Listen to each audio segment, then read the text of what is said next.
गायत्री के माता पिता उसके लिए रिश्ता ढूंढ रहे थे। एक दिन गायत्री के पापा सोहन लाल जी जब बाजार से कुछ सामान लेकर लौट रहे थे तो अचानक वो एक गली में चक्कर खाकर गिर गए। उनके हाथ से सब्जी का थैला छूटकर गिर गया। गली में ही श्यामलाल जी की छोले भटूरे की एक दुकान थी। उन्होंने जब सोहन लाल जी को गिरते हुए देखा तो फौरन बेटे सूरज को आवाज लगाई। सूरज बेटा, जा दौड़ कर जा, देख वहाँ कोई सज्जन गिर गए हैं, लगता है बेचारे को चोट भी आ गई है। सूरज दौड़ता हुआ श्यामलाल जी के पास गया, उन्हें कर उठाया और दुकान पर ले आया। अंकल जी, आप यहाँ आराम से बैठो, मैं आपके लिए पानी लाता हूँ। बेटा बहुत बहुत धन्यवाद।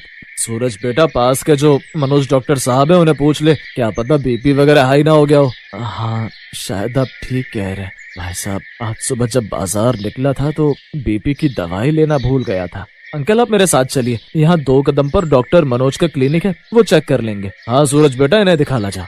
सूरज सोहन लाल को डॉक्टर की दुकान पर ले जाता है। जब सोहन लाल गिरे थे उनकी जेब से मोबाइल गिर गया था। उस समय सूरज ने मोबाइल अपने हाथ में पकड़ लिया। सोहन लाल के फोन पर बेटी गायत्री का कॉल आ जाता है। अंकल का फोन बज रहा है, डॉक्टर चेकअप कर रहे हैं, मैं ही उठा लेता हूँ। हेलो। कौन? फोन किसने उठाया पापा? जी मैं सूरज बोल रहा हूँ, वो आपके पापा। क्या हुआ पापा को?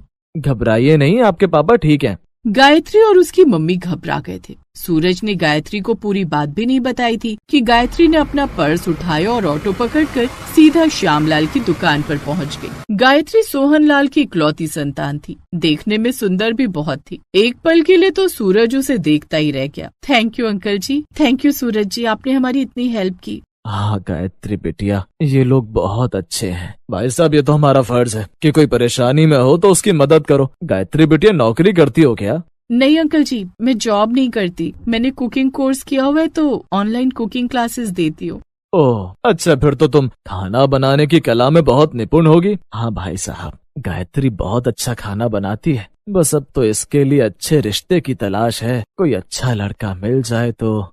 गायत्री और सूरज ने एक दूसरे की तरफ देखा और फिर गायत्री अपने पिता को लेकर घर आ गई। अगले दिन सोहन लाल उसी रास्ते से पत्नी सुषमा के साथ जा रहे थे। वे पत्नी से बोले, सुषमा, वो सामने सूरज श्यामल जी का बेटा तुम्हें कैसा लगा? अगर गायत्री के लिए हम बात करें। अचानक हम कह दें और कहीं ये शादीशुदा हुआ या कहीं बात पक्की हुई तो? अरे मैं घुमा फिरा कर बात करूँगा, चलो नमस्ते राम राम तो कर ही लें। सोहन लाल पत्नी सुषमा के साथ श्यामलाल और सूरज से मिलने पहुँचे। कैसी तबीयत है अंकल जी? अब बिल्कुल बढ़िया। ये मेरी पत्नी है सुषमा, यहाँ से गुजर रहे थे तो सोचा आपसे मिलते चले। आपकी बहुत प्रशंसा करते हैं ये। श्यामलाल जी, और कौन कौन है आपके घर में? बस मैं, मेरी पत्नी जानकी, सूरज और छोटी बेटी कोमल। सूरज की शादी का कोई विचार नहीं है। अब क्या बोलूं भाई साहब, आजकल लड़की वालों को जो चाहिए महंगी कार और कोठियों वाले लड़के, उन्हें हम जैसे मध्य वर्गीय परिवार कहाँ पसंद आते हैं। भाई साहब, पैसा तो आनी जानी माया है। अगर लड़का मेहनती है तो कोठी कार तो कभी भी बनाई जा सकती है। दिल और स्वभाव बढ़िया होना चाहिए। अगर आप सूरज के लिए चाहें तो मैं सूरज को अपना दामाद बनाना चाहता हूँ। मुझे गायत्री के लिए सूरज जैसे लड़के की ही तलाश थी। और फिर गायत्री की चट मंगनी पट शादी वाली बात हो गई। गायत्री सूरज के घर दुल्हन बनकर आ जाती है। सूरज की फैमिली भी गायत्री के आने से बहुत खुश थी। गायत्री बहुत अच्छे स्वभाव की है, आते ही सारी घर गृहस्थी संभाल ली। चलो अच्छी बात है, दोनों बच्चे खुश रहे। नई बहू के हाथ से हम आज के दिन की शुरुआत करेंगे। सब लोग दुकान पर चलने की तैयारी करो। कोमल सबके साथ शादी के बाद पहली बार दुकान पर जाती है। पूजा के बाद श्यामलाल बहू के हाथ से भटूरे की पहली थाली जो भोग की थी निकलवाते हैं। बहू आओ, अपने हाथों से कढ़ाई में पहला भटूरा डालो। जी पापा जी। गायत्री, कुछ स्पेशल करना जो सबसे अलग हो, सब देखते रह जाए। ऐसा कुछ है क्या? फिर तो मैं आज आप सबको एक नए तरीके का भटूरा बनाकर खिलाती हूँ। अरे भाई, हमारी बहू खाना बनाने की कला में बहुत निपुण है, कुछ अलग ही बनाएगी। गायत्री ने दिमाग लगाया और एक भटूरा बेलना शुरू किया। ग्राहक भी बड़ी हैरानी से नई बहू को भटूरा बेलते हुए देख रहे थे। गायत्री भटूरा बेले ही जा रही थी। देखते ही देखते गायत्री ने एक बाहुबली भटूरा बनाकर तैयार कर दिया। अरे अरे, ये तो बाहुबली भटूरा है। आपने बिल्कुल सही पहचाना आंटी जी, ये बाहुबली भटूरा ही है, क्योंकि ये भटूरा मैंने इस कढ़ाई के बराबर साइज का बनाया है। तुमने तो कमाल कर दिया गायत्री, बहुत बढ़िया बहू, तुमने बहुत बढ़िया बाहुबली भटूरा बनाया, शाबाश बेटी। बहू तुमने तो कमाल कर दिया। बहू अपने हाथों से भगवान को भोग लगाओ और देखो तुम्हारे हाथों का बाहुबली भटूरा खाने के लिए ग्राहकों की भीड़ लग गई है। हमारी बहू सचमुच मां अन्नपूर्णा का आशीर्वाद बनकर आई है। गायत्री का बनाया हुआ बाहुबली भटूरा देखते ही देखते दुकान की रौनक बन गया। ग्राहक आते और उस विशाल भटूरे को देखकर हैरान रह जाते।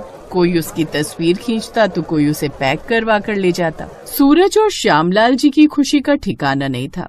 गायत्री बहू, तुमने तो हमारे छोले भटूरे की दुकान को एक नई पहचान दे दी। आज तक ऐसा भटूरा किसी ने देखा ही नहीं होगा।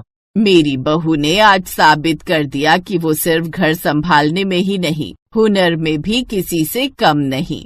अब तो लगता है हमें अपनी दुकान का नाम बदलकर बाहुबली भटूरे वाली दुकान ही रखना पड़ेगा। उस दिन से बाहुबली भटूरा श्यामलाल जी की दुकान की खासियत बन गया। दूर दूर से लोग इस अनोखे भटूरे को चखने आने लगे। दुकान पर ग्राहकों की भीड़ बढ़ने लगी, जिससे श्यामलाल जी का व्यापार खूब फला फूला। गायत्री की मेहनत और उसके बाहुबली भटूरे ने न सिर्फ दुकान को शोहरत दिलाई, बल्कि परिवार में भी खुशियों की नई बहार ला दी। गायत्री की मेहनत और किस्मत ने नया रूप लिया और भगवान के आशीर्वाद से गायत्री के ससुराल में अब वो सब कुछ था जिसकी वो कभी कामना करते थे। इस वीडियो को लाइक करें, हमारे चैनल को सब्सक्राइब करें, बेल आइकन जरूर प्रेस करें हमारी न्यू वीडियो सबसे पहले देखने के लिए।